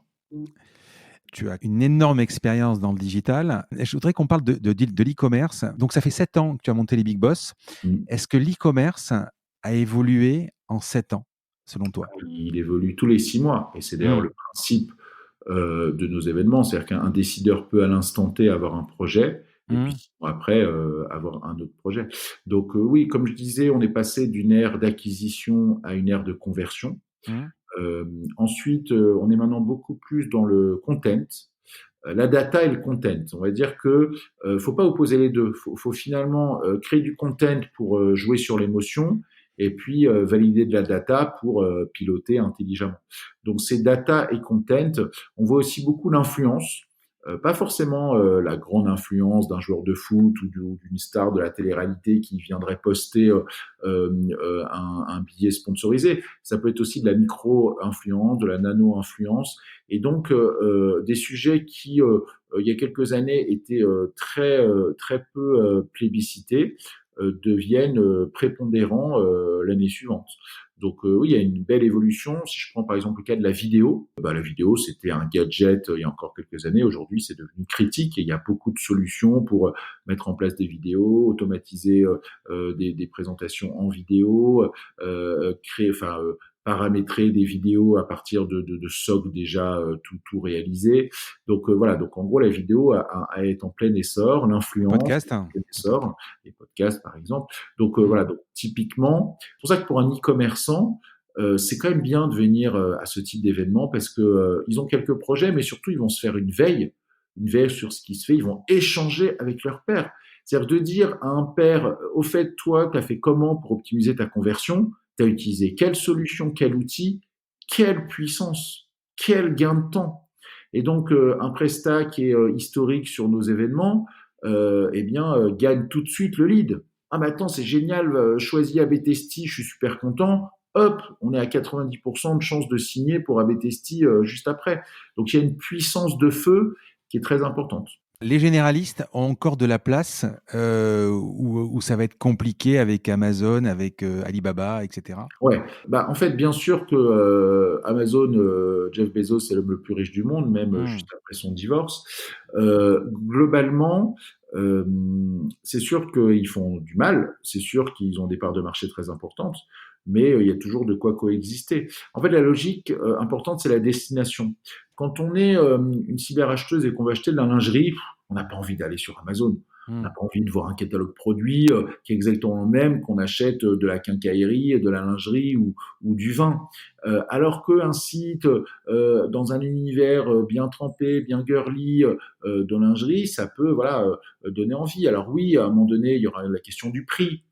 Mais bon, à 10% près, la femme va rester dans un site de prédilection. C'est sûr que si c'est 40% plus cher, elle n'y arrivera pas. Donc voilà, donc les acteurs qui savent créer un univers pour une population donnée auront quand même de quoi rivaliser avec Amazon, même si, et c'est vrai que c'est dur, Amazon avec sa capacité d'achat aura de toute façon une marge plus importante et Ouais, pourra mais même comment, baisser le comment prix. être meilleur que le one click, que la livraison le dimanche? J'écoutais le patron de Moto Blues qui a arrêté de travailler avec Amazon parce que quand on tapait son casque à lui, dans les moteurs de recherche, Amazon sortait avant lui. Et Mm. forcément, bah, le gars va acheter chez Amazon parce qu'il sait qu'il pourra le rendre, parce qu'il l'aura demain matin, parce qu'il l'aura peut-être cet après-midi. C'est très compliqué quand même quand tu es dans C'est pour ça le... que les, Ouais. les e-commerçants doivent. Alors, il y a eu des initiatives un peu malheureuses là ces dernières années pour essayer de donner finalement l'expérience Amazon sur d'autres sites. En Mm. fait, on peut plus se permettre de livrer en 30 jours, on peut plus se permettre de pas avoir un retour client satisfaisant. Donc oui, Amazon a obligé les e-commerçants à être de plus en plus pertinents sur leur service client. Avant, les services clients, c'était des centres de coûts. Maintenant, c'est vu comme un centre de profit parce que un service client percutant crée de la réadhésion au client vers la marque et donc crée le récurrent. De toute façon, très clairement, aujourd'hui, acheter un client pour un e-commerçant, suivant le produit, ça va coûter entre 20 et 100 euros. D'accord. Et puis la marge de l'e-commerce, elle est en moyenne, mettons à 20-25%. Alors ça dépend des catégories, mais on va dire 25%. Donc ça veut dire clairement que si ça nous coûte 50 euros, qu'on a 25% de marge, tant qu'on n'a pas fait 200 euros, on a perdu de l'argent. Comme le panier moyen, il est plutôt à 100 euros, d'accord. Si on n'a pas commandé 3 fois, on a perdu de l'argent. Donc, on doit jouer la récurrence et pas jouer et pas jouer le one shot. Donc, si on n'a pas un service client irréprochable, si on n'a pas une livraison irréprochable, si on n'a pas une expérience sans grain de sable sur un site, on n'aura jamais les 3 commandes qui déclenchent la rentabilité. Et effectivement, les sites de vente privée, leur rentabilité, ils la font pas sur la vente, ils la font sur la récurrence de la vente. Si effectivement ma femme passe 10 commandes dans l'année chez showroom privé et 10 chez vente privée, et ben à l'arrivée, c'est très rentable pour ces sites-là. Par contre, si à la première expérience, elle a un problème, elle va blacklister le site et là, c'est terminé. Cette première vente, elle a juste fait perdre de l'argent. Comment tu vois l'e-commerce dans 10 ans? Déjà, arrêtons d'opposer e-commerce et e-commerce. On l'a bien vu là avec le confinement, il y a une explosion des retailers dans leur e-commerce parce que de fait, ils ne pouvaient plus activer leur boutique physique. Donc depuis déjà, on va dire, allez, 5-6 ans, tout ce qui est click and collect, e-réservation ont permis je dirais, de réconcilier les acteurs e-commerce et les retailers. On voit maintenant des shop-in-shop d'e-commerçants au sein de retailers. On voit des retailers qui permettent une vente en ligne et une récupération en magasin ou une réservation en magasin. Donc voilà, donc déjà le commerce et l'e-commerce, ce n'est que du commerce globalement, avec des moyens différents. Et après, oui, c'est vrai que dans quelques années, quand on voit WeChat en Chine, ben voilà, le e-commerce sera vocal. On dira pas, hey Google, réserve-moi un billet sur Voyage SNCF. On dira, ou Voyage SNCF, on dira, réserve-moi un billet.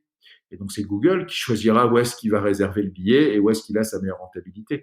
Donc, c'est pour ça qu'il faut travailler beaucoup la préférence de marque et qu'il faut travailler l'expérience client la plus pertinente.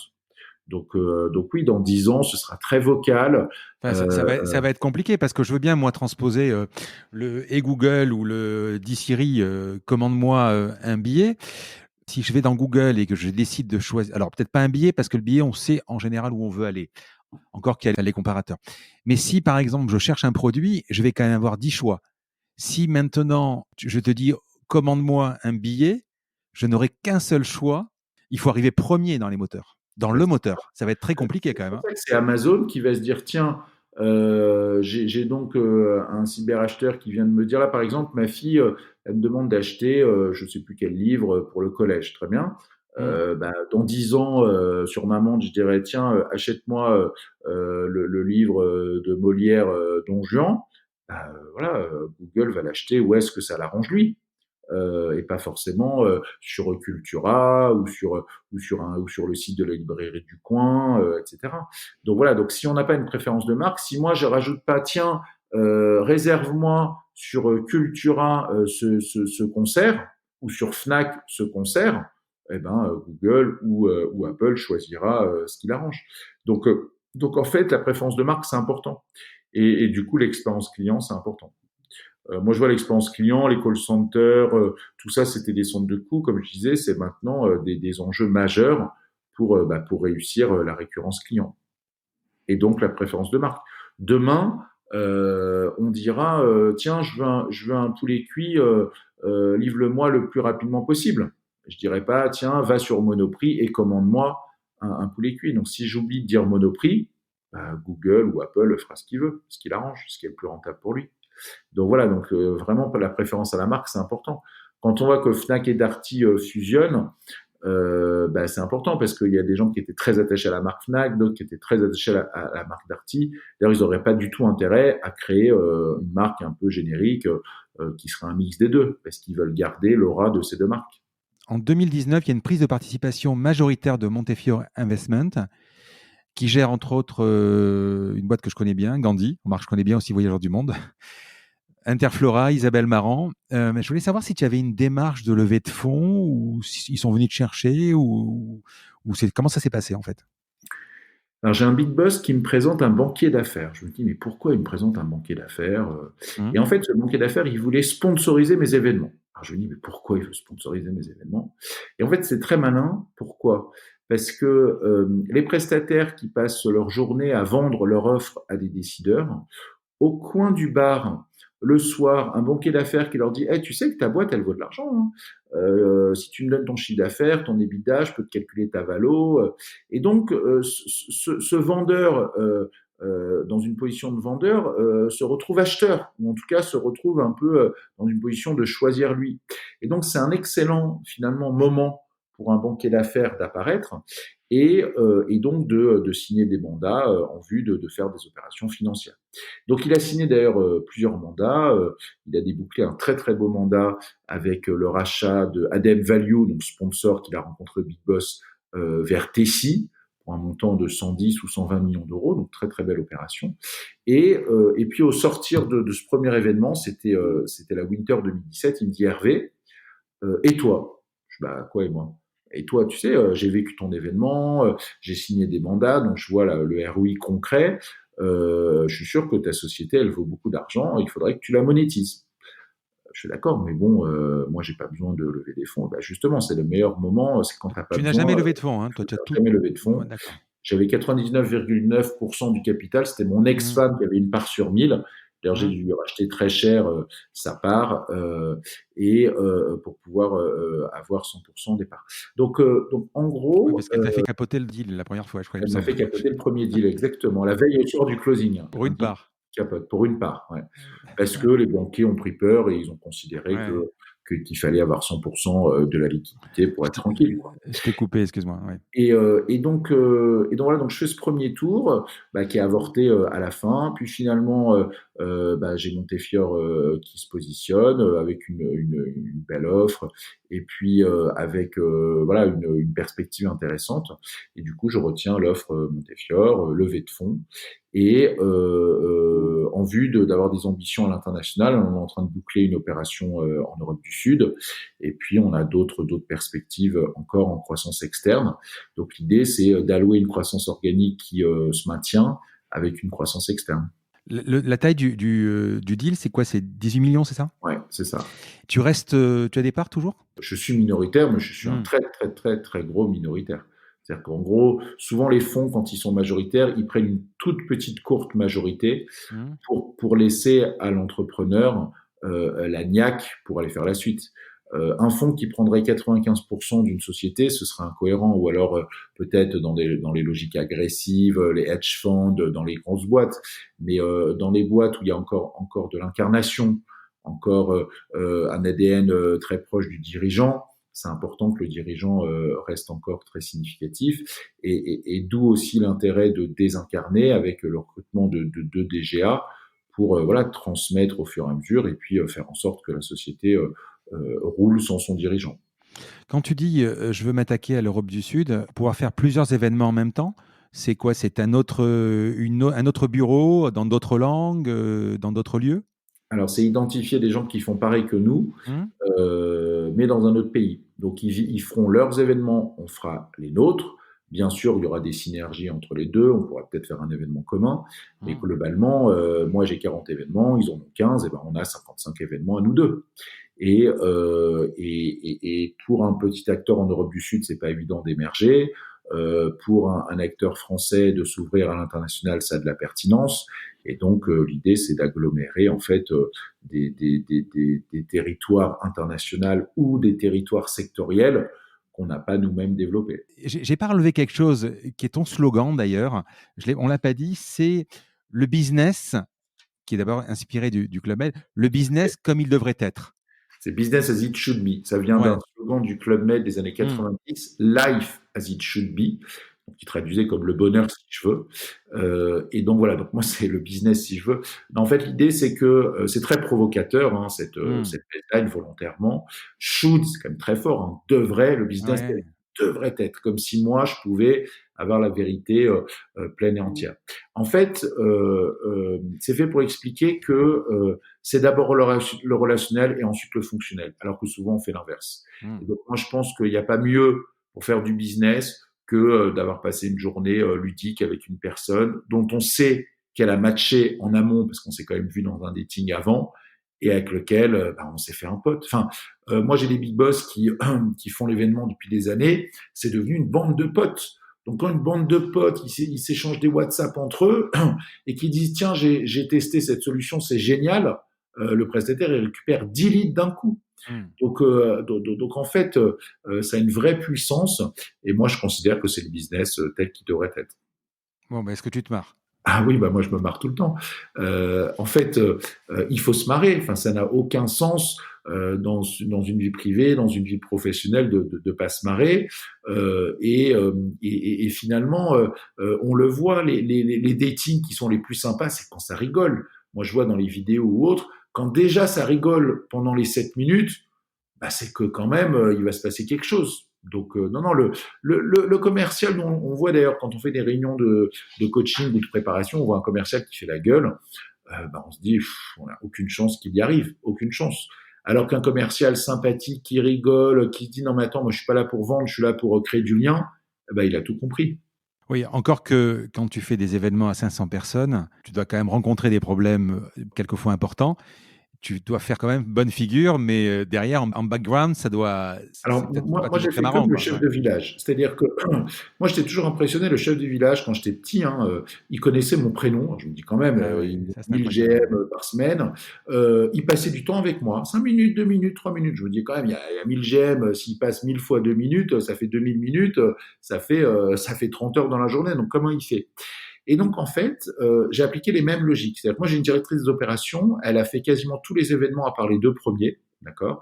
Donc, elle connaît par cœur le format. Elle sait, donc elle est directrice des opérations aujourd'hui. Elle a donc à la fois elle-même dans ses équipes une dizaine de personnes, plus une dizaine d'extras qu'on prend sur les événements. Donc, elle a 20 personnes, plus les autres personnes de l'équipe qui, certes, sont pas aux opérations, mais sont quand même là pour aider, soutenir sur des sujets précis pendant un événement. Donc, c'est eux qui font.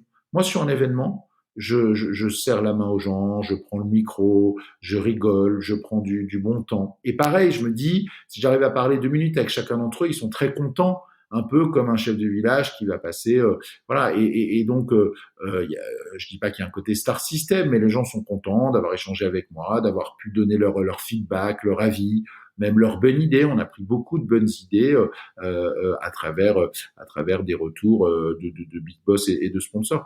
Donc oui, Camille, quand elle m'appelle, d'ailleurs, elle me sort des talkie-walkie ou des WhatsApp équipe. Je ne suis pas aux opérations, d'accord. Par contre, quand elle m'appelle, bon là, il faut que je sois au téléphone, il faut que je décroche, Mmh. et il se passe quelque chose. Mais bon, franchement, il s'est pas passé grand-chose, hein, des petites Oh, puis surtout que hospitalités. si maintenant tu bosses avec le Club Med depuis quelque temps, toute la partie hôtellerie, sport, etc., c'est tout géré par eux, quoi. Donc après, Ah. Oh, il y a, il y a, il y ils a, il y a, connaissent. Hmm. il y a quand même beaucoup de choses qu'on gère, mais non, une anecdote, allez, je vais la raconter quand même, et elle est Hmm. dure cette anecdote, mais je vais la raconter. Vas-y. On était donc sur une summer. Je remets un prix au deal le plus gros signé dans les 6 mois. Alors c'est pas forcément le deal le plus gros parce qu'il faut l'autorisation de l'annonceur, il faut l'autorisation du prestataire, mais ça fait partie des gros deals qui ont été signés. Donc là j'avais un gros deal dans la grande distribution, plus de 400 000 euros avec un prestataire qui donc allait se voir remettre un prix. Et en fait, bon, alors vraiment, c'est dur hein, ce qui s'est passé. Je donne la parole au prestataire en lui disant, bah tiens, bravo, hein, voici ton trophée. Est-ce que tu peux nous raconter un peu la genèse de ce deal? Et puis il y a 600 personnes, on est en Grèce, il fait beau, on est dehors, on est en pleine air. Il a envie de faire son beau et il se dit, oh ben voilà, je l'ai rencontré à un dating à la Winter Edition. J'ai fini dans sa chambre et on a signé un deal de 450 000 euros. Alors, un, c'était faux. Deux, c'était malvenu. Hmm. Trois, c'était à l'ère de Weinstein, etc. Bah, c'était pas du tout le bon momentum. Et donc, du coup, elle était très vexée. En plus, le soir même, au dîner de gala, les gens sont venus la voir pour lui dire, te rends compte de ce qu'il t'a dit, tout ça. Bah, résultat, lui s'est fait virer. Hmm. Elle a dénoncé le contrat. D'accord.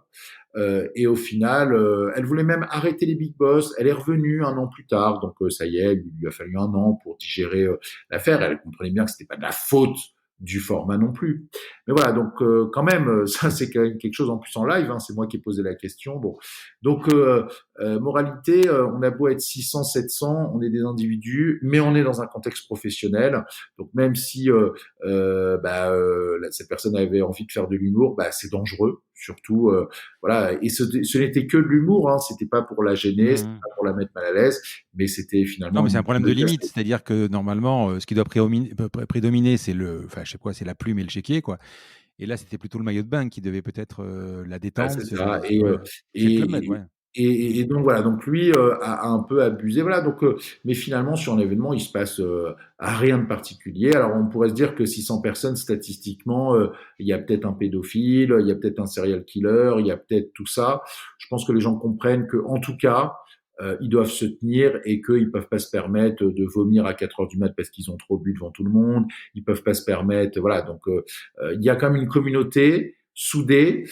Moi, je me rappelle d'une participante emblématique très plantureuse qui me dit, tu sais, au Big Boss, j'ai un grand respect des participants parce qu'ils savent que c'est une communauté et qu'on peut vite être exclu de cette communauté.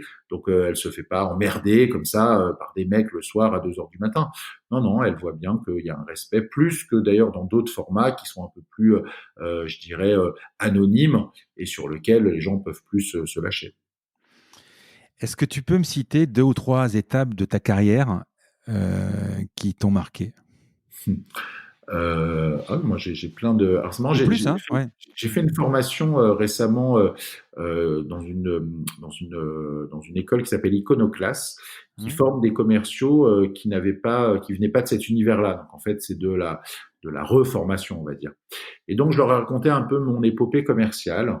Alors, j'ai plusieurs étapes. Je vais en dire une à 11 ans. Ça fera rire ma sœur si elle nous écoute. En fait, chaque année, on vendait du muguet le 1er mai, parce qu'on était amis, mes parents étaient amis avec des commerçants qui avaient accès à Rungis. Et donc, on achetait, en fait, en gros, du muguet. Et puis, le 1er mai, on a le droit de le vendre sans avoir de déclaration préalable ou autre. Et donc, moi, j'avais mon stand, mes sœurs aussi. Et donc moi j'étais le petit mignon, le petit frère mignon qui raflait finalement beaucoup de ventes. Mmh.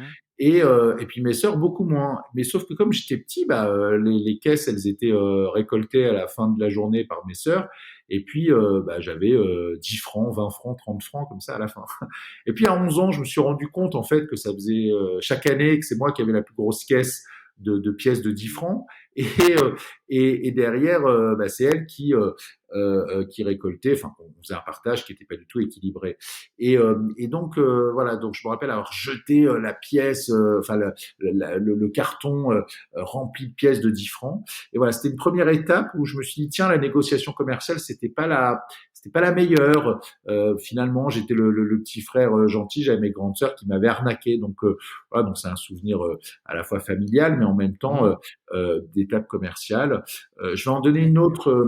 Auquel tu C'est penses rigolo. souvent? Tu penses Comment? souvent? Auquel tu penses souvent, tu Ouais, ouais. penses?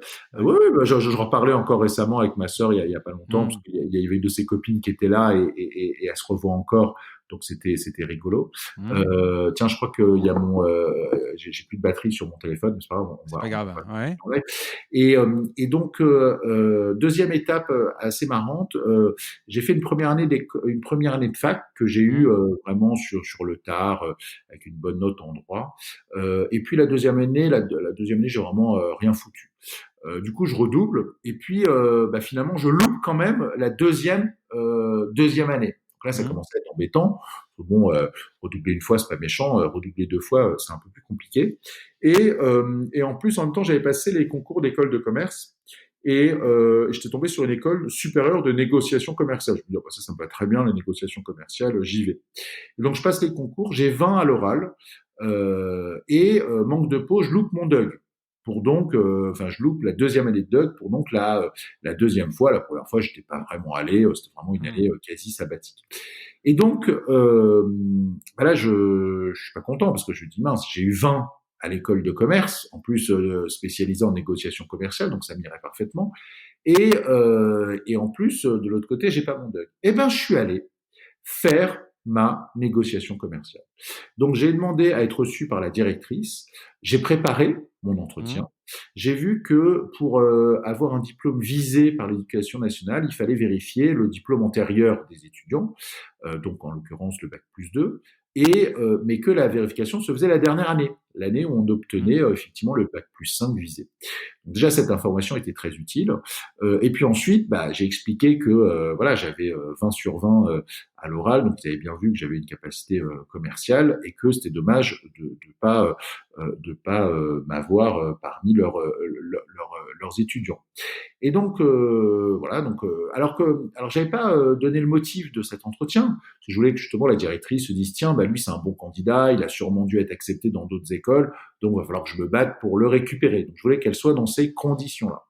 Donc Mmh. elle passe 5 minutes à expliquer que j'avais eu une très très bonne note à l'oral de négociation, que j'étais fait pour cette école, etc. Donc je voulais vraiment qu'elle se livre absolument sur ce sujet. Et à un moment donné, je lui dis écoutez voilà, moi aussi j'aimerais bien venir dans cette école. Par contre j'ai une difficulté, c'est que j'ai pas eu mon DUG.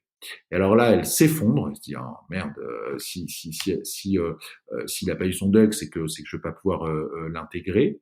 Mmh.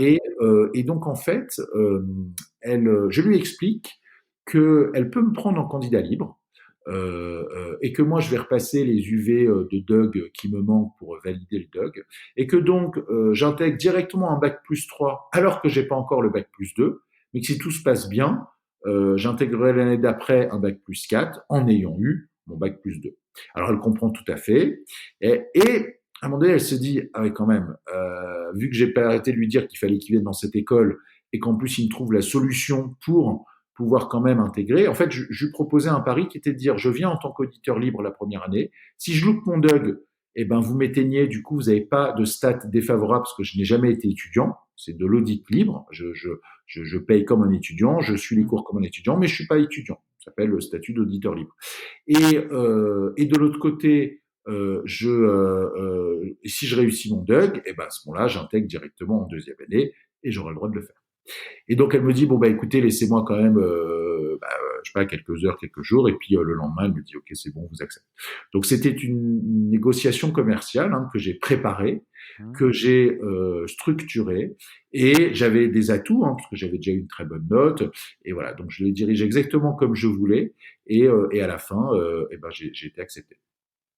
Voilà pour la petite histoire. Alors j'en ai une autre plus tard. Donc cette école, elle faisait partie de la Chambre de commerce et d'industrie de Paris.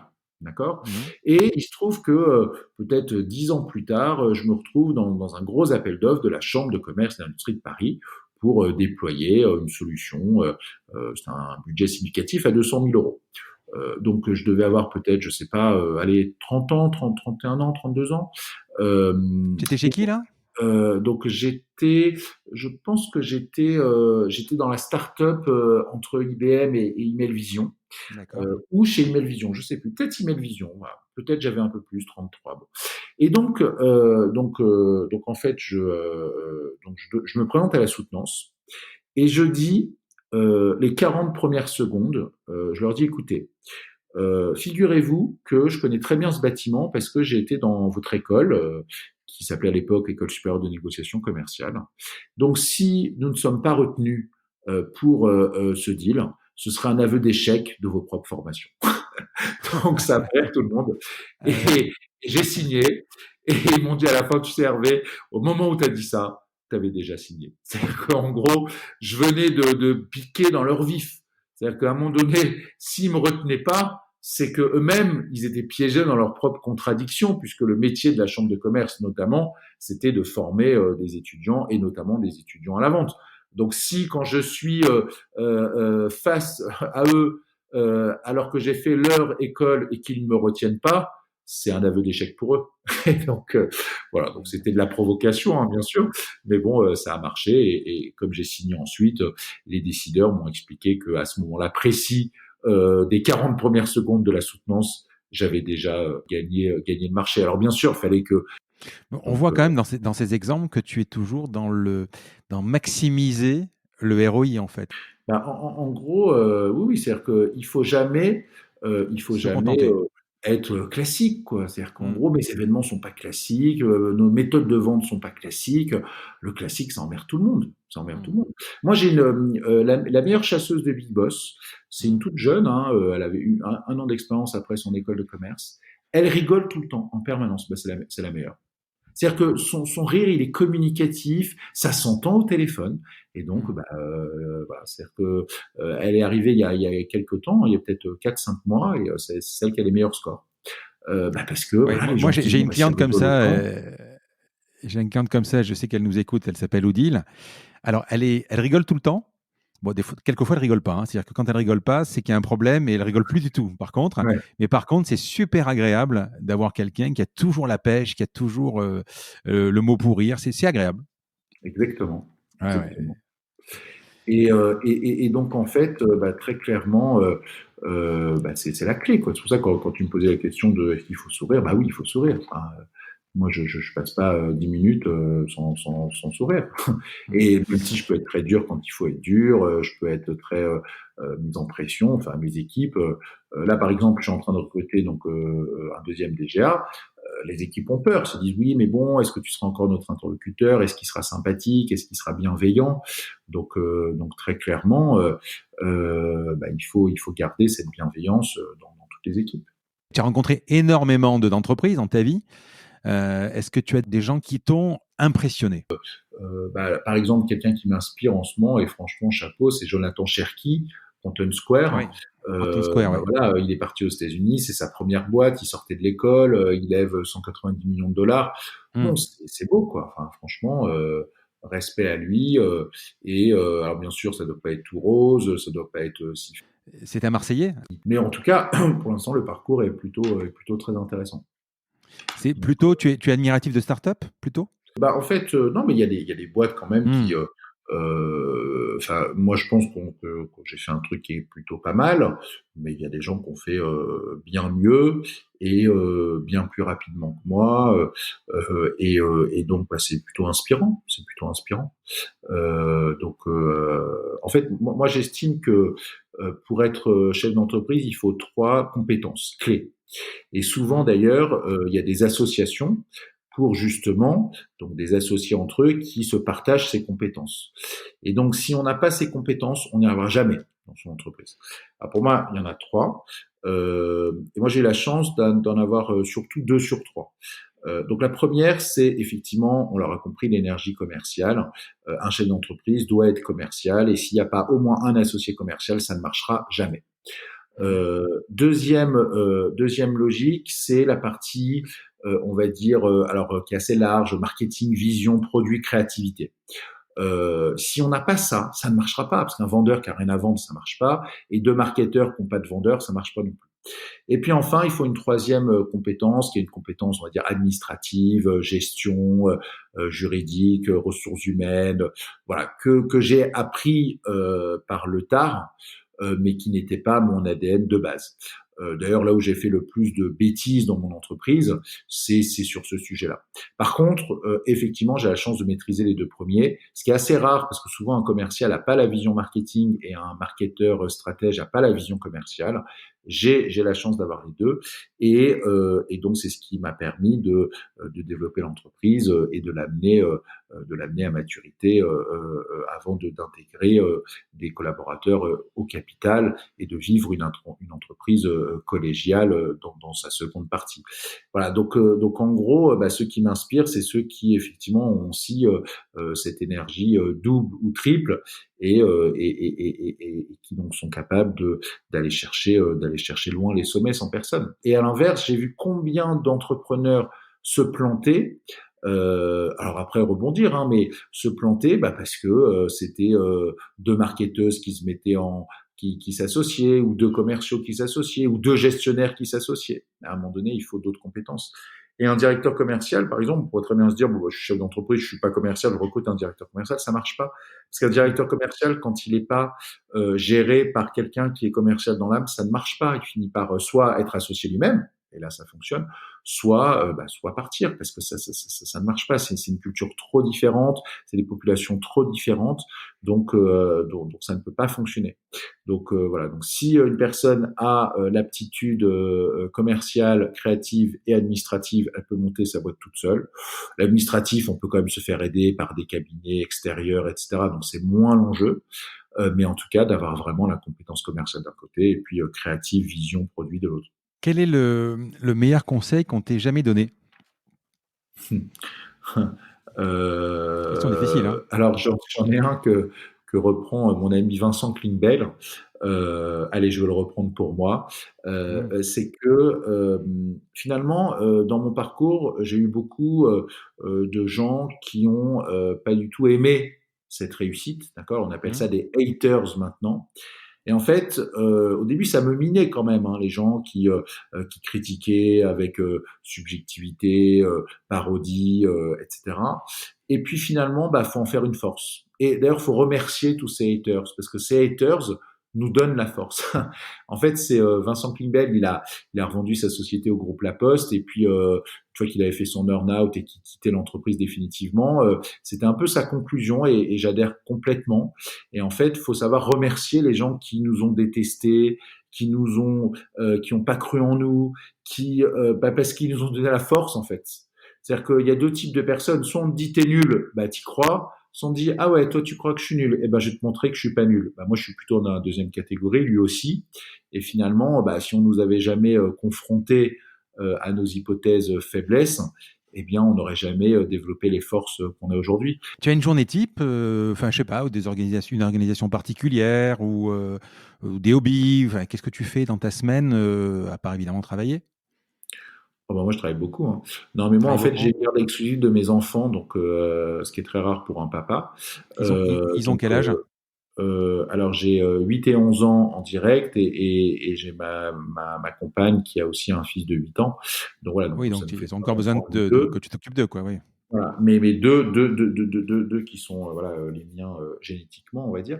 Mmh. Et donc bah, finalement, là pendant le confinement, de 9 heures à 11 heures, je faisais l'école et puis après à partir de 11 heures, bah, je faisais du télétravail avec toutes mes équipes.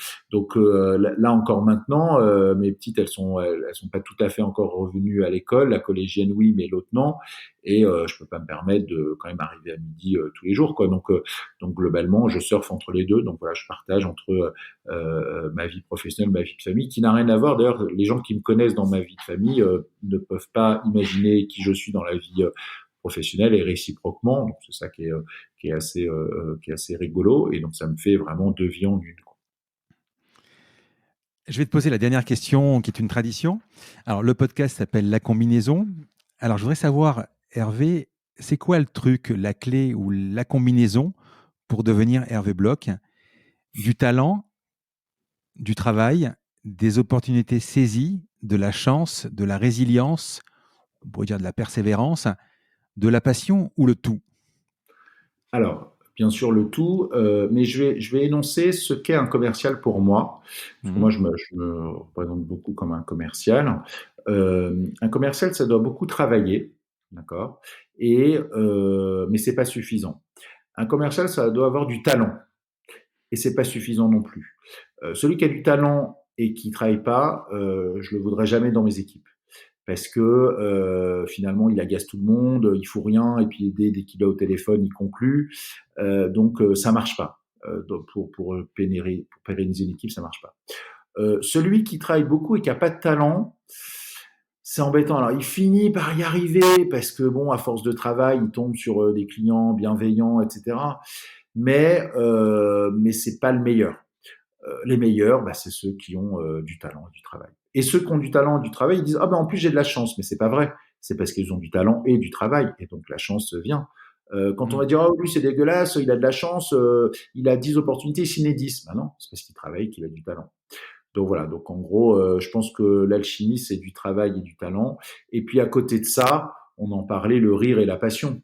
En gros, moi j'ai qu'une hâte, c'est d'aller au bout de l'aventure avec les Big Boss. Moi, je parle pas du projet Big Boss, mais moi au sein des Big Boss. Et puis en même temps, j'aurais qu'une crainte, c'est me dire qu'est-ce que je vais faire derrière, parce que j'adore ce que je fais. J'entends beaucoup les entrepreneurs déprimés une fois qu'ils ont fait un gros exit, alors qu'ils sont devenus multimillionnaires. Ben, je comprends, je comprends. Et d'ailleurs, dans la dépression, il y a le fait de retirer la pression. Et c'est vrai que moi, je suis en pression permanente, mais positive. C'est-à-dire que je rentre dans chaque bureau, j'ai des sollicitations, je réfléchis, je regarde. Et d'ailleurs, le télétravail, c'était une punition pour moi, ou pour mes équipes aussi, parce qu'on pouvait faire avancer des choses. Mais c'est pas du tout la même chose. Je me rappelle le premier jour de déconfinement, il a eu lieu mardi dernier. Mais quel bonheur! Enfin, j'ai passé mon temps à discuter avec tout le monde et j'ai appris plein de choses. On a interagi sur plein de sujets. On n'aurait jamais fait ça. On ne fera jamais ça en télétravail.